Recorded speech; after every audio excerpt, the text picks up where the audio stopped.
love playing the violin. I'm like almost ready to start practicing again.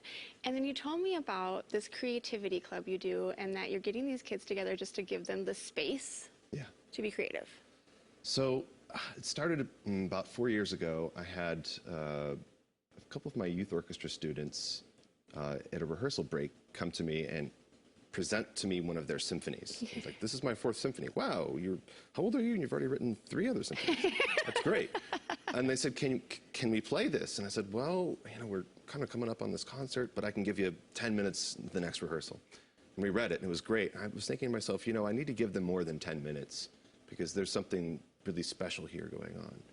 And so we started Creativity Club. General format is we'll listen to various pieces of music that I'll present to the kids, and I try to give them some tricks or different influences and see how they react to it. It's a very discussion-based group. And then we share with each other pieces that we've written. And then their colleagues will comment on that. And then it'll culminate in a performance by the youth orchestra, which we're going to be recording later this year.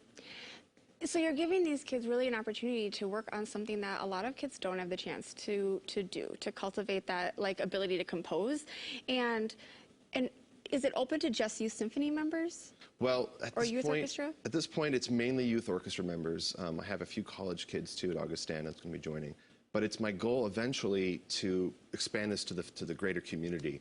I think a lot of folks don't have an opportunity to express their creativity in a way, and I think especially a lot of young people, so much of education is about filling in the blanks. Yeah. At least that's what I went through when I was their age, and it helps them figure out robots are going to take our jobs one day. So what's the one way we can defend against that? Well, creativity is one of the last frontier, and you talk to any business leader, anybody who's been successful, not just in the arts but in anywhere in life, creativity, innovation, and be able to think outside the box is a skill, I think, that can be cultivated through music.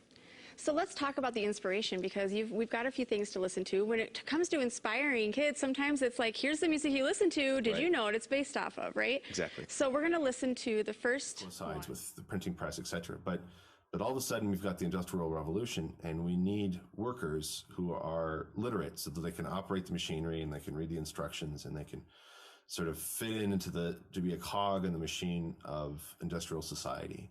And it was a very efficient, we did an assembly line of education. And that is still to some extent to a large extent, what we have in our education system now. And it leaves a lot of kids behind. Mm-hmm. And because every person is unique. And so we're forcing people to conform to this system, and we give them grades, and then you have to go to this other thing in college and blah, blah, blah, blah, which works for many people, but it takes away creativity. It's anti-creative. And what we need now in the future, because there's so much automation, because there's going to be so much automation, we already have it. Computers are solving some of the labor-intensive problems that we used to do. There are robots on assembly lines when it used to be a person with their hands. Yeah.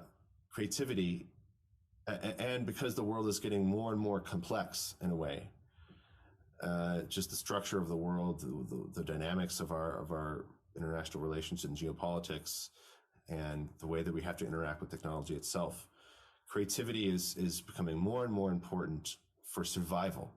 We've always had to have great creative people to survive.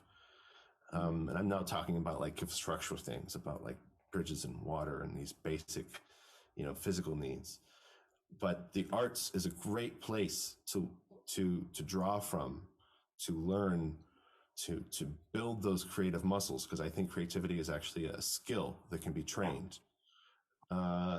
It's absolutely vital that our kids are being trained in the creative arts, not so that they can become necessarily great painters or dancers or violin players or singers, but because those disciplines can be used for science, technology, math, etc., or even day-to-day solving a problem in your daily life. Is there a more efficient way for me to take out the garbage?